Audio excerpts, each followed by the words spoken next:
जय हिंद मेरे प्यारे साथियों। मैं अमित वर्मा, स्वागत है एक बार आपका फिर से अपने YouTube चैनल फनी बुकैब गुरु में। आज हम बात करेंगे 8 मई की इम्पोर्टेंट करंट अफेयर्स, जो आपकी परीक्षाओं के लिए बहुत महत्वपूर्ण क्वेश्चन है। मैं इम्पोर्टेंट क्वेश्चन आपके लिए लेकर आया हूँ, ताकि जो भी परीक्षा में आने वाली क्वेश्चन है उन्हीं क्वेश्चनों को मैं लेकर आया हूँ। अदरवाइज ऐसे कोई क्वेश्चन नहीं लेकर आया हूँ जो आपके एग्ज़ाम से हटकर होंगे। ये जो क्वेश्चन है ऑल परीक्षाओं के लिए होंगे, जैसे CGL, बैंकिंग, UPSC, हरियाणा का कोई एग्ज़ाम हो या एनी अदर कोई भी स्टेट का एग्ज़ाम हो। ये हर एग्ज़ाम के लिए बहुत ज़्यादा ज़रूरी है। ज़्यादा टाइम वेस्ट ना करते हुए हम वीडियो स्टार्ट करते हैं। चलते हैं हमारे आज के फर्स्ट क्वेश्चन की तरफ।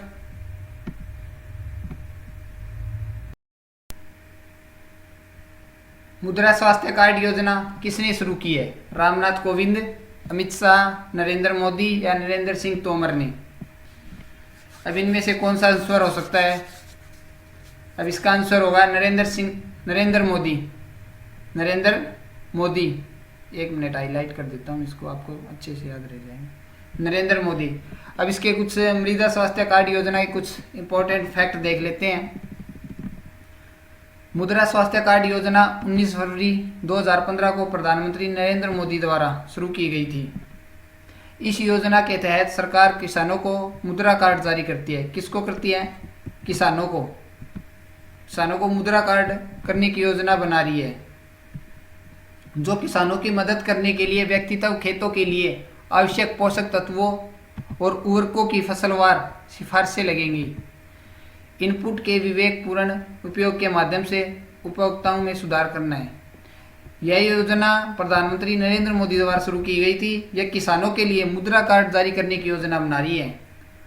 जो हमारी मुद्रा स्वास्थ्य कार्ड योजना है वो किसानों के लिए है।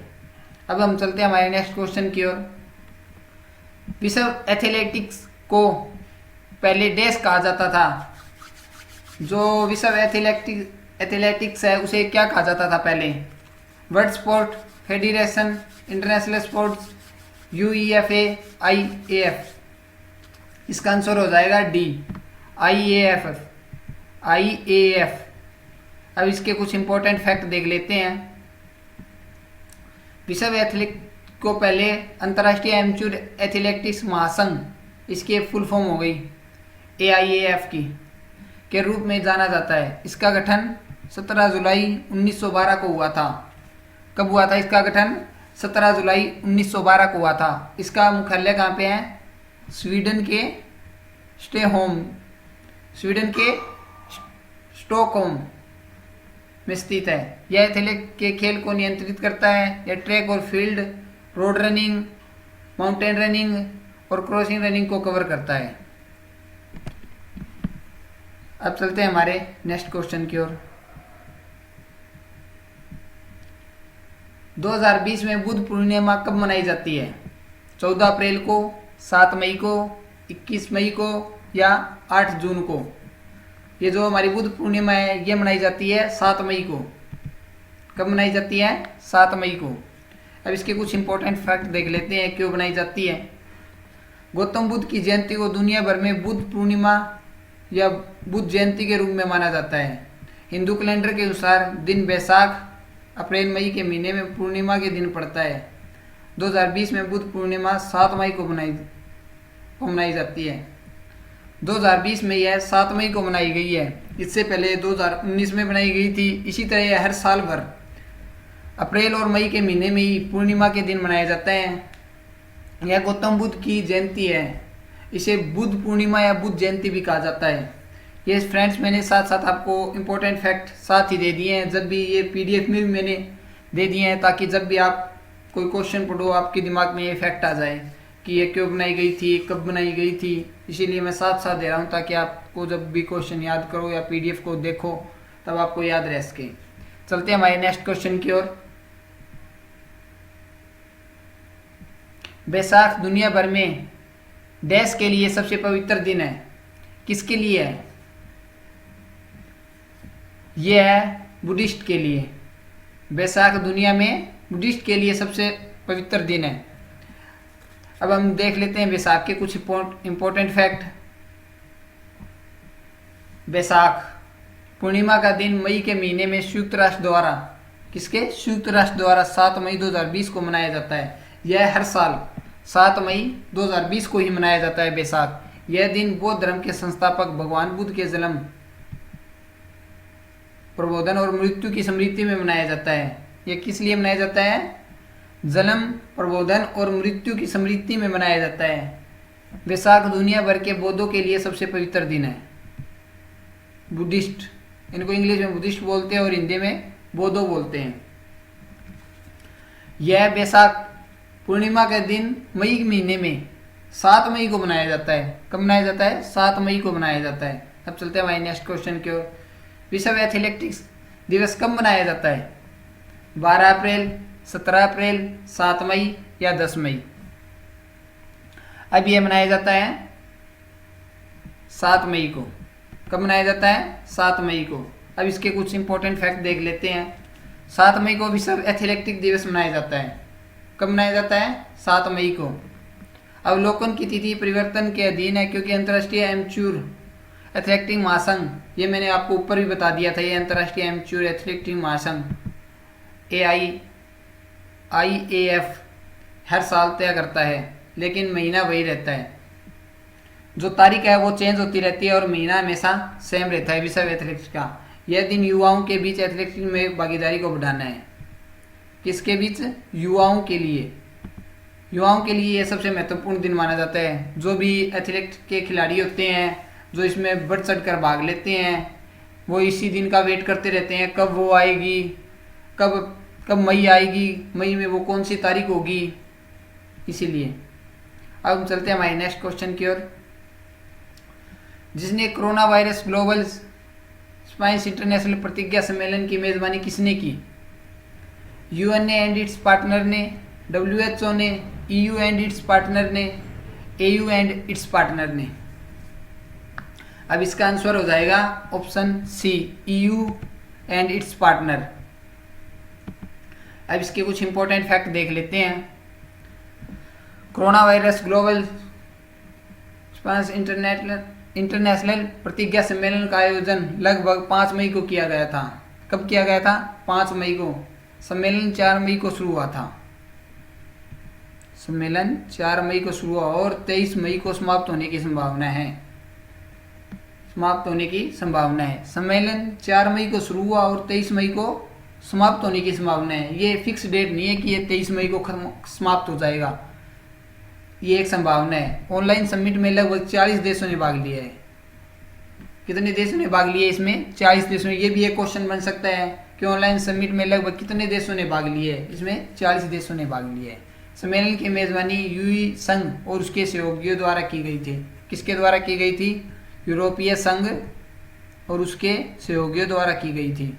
ये भी एक इम्पोर्टेंट फैक्ट है, इससे भी क्वेश्चन बन सकता है। अब चलते हैं हमारे नेक्स्ट क्वेश्चन की ओर।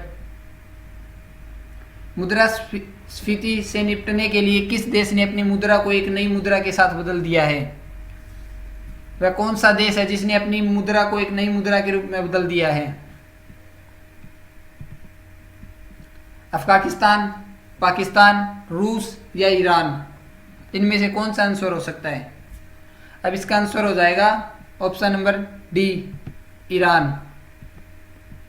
अब इसके कुछ इंपॉर्टेंट फैक्ट देख लेते हैं। ईरानी संसद ने अपनी मुद्रा इराइल को मुद्रा की एक बुनियादी इकाई टोमन के साथ बदलने की, पहले कौन सी थी उसकी मुद्रा? रियाल। और अब किस में बदलने की घोषणा की है उसने? टोमन। किसमें? टोमन के साथ बदलने की घोषणा की है। प्रत्येक टोमेन नई प्रणाली के तहत 10,000 शेयरों के लायक होगा।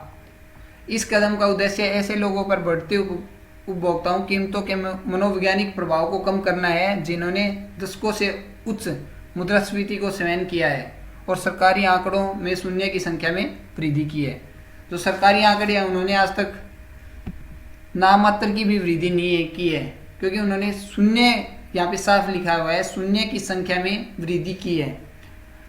जो ईरान है उसने अपनी मुद्रा को रियाल से बदलकर टोमन में बदलने की घोषणा की है। रियाल से टोमन में बदलने की घोषणा की है। अब हम चलते हैं हमारे नेक्स्ट क्वेश्चन की ओर। लॉकडाउन के बीच देखो अपना देश लोगो डिजाइन प्रतियोगिताओं का आरंभ किया गया। Ministry of culture, ministry of environmental, of tourism, of home affairs, इनमें से कौन सा आंसर है फ्रेंड्स? इसका आंसर हो जाएगा ministry of tourism, option number C, option number C. अब चलते हैं इसके कुछ इंपॉर्टेंट फैक्ट की तरफ। पर्यटन मंत्रालय ने माई गवर्नमेंट प्लेटफॉर्म पर देखो अपना देश लोगो डिजाइन प्रतियोगिता शुरू की है। किसने शुरू की है? ये पर्यटन मंत्रालय ने। यह क्वेश्चन भी बन सकता है, देखो अपना देश किसने शुरू किया है? पर्यटन मंत्रालय ने। इस प्रतियोगिताओं का उद्देश्य देश के नागरिकों के रचनात्मक विचारों से निकलने वाले देखो अपने देश अभियान के लिए लोगो रखना है। ये किसके लिए है? देश के नागरिकों के लिए। और ये किसने शुरू किया है? पर्यटन मंत्रालय ने माई गवर्नमेंट प्लेटफॉर्म पर देखो अपना देश। अब हम चलते हैं हमारे नेक्स्ट क्वेश्चन की तरफ। डैश ऊर्जा भंडार अनुप्रयोग और जल प्रदूषण नियंत्रण के लिए ऑप्टिकल सेंसर के साथ नैनो मटेरियल्स विकसित करता है। नैनो मटेरियल्स विकसित करता है। किसके साथ करता है? यह करता है ऑप्शन नंबर बी, INSPIRE। यह होता क्या है? इसकी फुल फॉर्म आपको देखनी चाहिए, ये भी मैं आपको साथ साथ बता दूंगा। भारत सरकार पर इसके कुछ इंपॉर्टेंट फैक्ट देख लेते हैं। भारत सरकार के विज्ञान और प्रौद्योगिकी विभाग के तहत INSPIRE की एक टीम सुपर कैपेसिटर्स के उच्च ऊर्जा घनत्व और शक्ति घनत्व को प्राप्त करने के लिए नैनो मटेरियल्स आधार सुपर कैपेसिटर विकसित करती है। यह कौन करता है? भारत सरकार करता है। अब देख लेते हैं INSPIRE की फुल फॉर्म क्या होती है। Innovation in science pursuit for inspired research programme. क्योंकि कई बार क्वेश्चन आ जाता है पेपर में कि किसी की भी फुल फॉर्म बताओ, या आपके बने बनाए नंबर होते हैं। क्योंकि आप जब भी कोई क्वेश्चन देखते हो उसकी फुल फॉर्म देख लिया करो, क्योंकि वो देखते ही याद हो जाती है। उसके लिए कुछ ज़्यादा वो कुछ नहीं करना पड़ता, क्योंकि आपको देखते ही याद आ जाएगी कि यही था। अब चलते हैं हमारे नेक्स्ट क्वेश्चन की ओर। हाल ही में लॉन्च प्रोजेक्ट मैनेजमेंट यूनिट किस क्षेत्र से संबंधित है? कोयला, पेट्रोलियम, स्वास्थ्य। यह संबंधित है कोयले से। किससे है? कोयला। हाल ही में लॉन्च प्रोजेक्ट मैनेजमेंट यूनिट कोयले से संबंधित है। अब चलते हैं हमारे नेक्स्ट क्वेश्चन की तरफ। CIMA के आंकड़ों के अनुसार भारत की बेरोजगारी दर डैश पर चढ़ गई। कितने प्रतिशत चढ़ गई है? CIMA के आंकड़ों के अनुसार भारत की बेरोजगारी दर कितने प्रतिशत तक बढ़ गई है? 13.92, 17.8, 23.4, 27.1। इसका आंसर हो जाएगा 27.1%। अब इसके कुछ इंपॉर्टेंट फैक्ट देख लेते हैं। भारतीय अर्थव्यवस्था की निगरानी के लिए केंद्र के आंकड़ों में कहा गया है कि भारत में बेरोजगारी की दर 3 मई 2017 को, कब? 3 मई 2017 को 3 मई 2020 तक 3 मई 2020 तक 27.1% तक बढ़ गई है। 27.1% तक बढ़ गई है। साथ ही यह भी बताया गया कि अप्रैल में लगातार जारी लॉकडाउन के कारण 121.5 मिलियन से अधिक भारतीय नौकरियों से बाहर हो गए हैं। कितने लोग बाहर हो गए हैं? 121.5 मिलियन। यहाँ पे मिलियन है फ्रेंड्स, ध्यान से देखना। और कोविड-19 को शामिल करने के लिए। अब बात आती है CIME क्या होता है? Central of monitoring of Indian economic. आज के लिए फ्रेंड्स इतना ही। अब चलते हैं हमारे रिवीजन क्वेश्चन की तरफ। अब मैं आपको एक रिवीजन क्वेश्चन दे रहा हूँ, उसका आपको कमेंट में आंसर देना है। और बाकी मैं कल वीडियो स्टार्ट होते ही इसका आंसर आपको सबसे पहले दे दूंगा। आज का वो क्वेश्चन है, रूस को नाजी जर्मनी पर जीत का कौन सी वर्षगांठ मनाई गई थी। ये आपको ऑप्शन भी साथ में मैंने दे दिए हैं। आप इनमें से जो भी आंसर होगा आप उसे कमेंट बॉक्स में बताएं। यदि फ्रेंड्स आपको ये मेरी वीडियो अच्छी लगती है तो लाइक करें, शेयर करें, कमेंट करें और ज़्यादा से ज़्यादा शेयर करें। और अब मैं आपके लिए डेली करंट अफेयर लेकर आ रहा हूँ। ये मैं सुबह का टाइम फिक्स कर रहा हूँ 6 बजे। 6 बजे मैं आपको करंट अफेयर डेली दे दिया करूँगा। आपको किसी और चैनल पर जाने की ज़रूरत नहीं है। आपको इंग्लिश भी अब तो 1-2 दिन में मैं इंडिया जी के भी स्टार्ट कर रहा हूँ, तो इसीलिए आपको किसी और चैनल पर जाने की ज़रूरत नहीं है। आपका अपने चैनल फनी वोकैब गुरु में हर चीज़, हर टॉपिक एक ही जगह मिल जाएगा आपको। चलो मिलते हैं फ्रेंड्स नेक्स्ट वीडियो में। Thank you.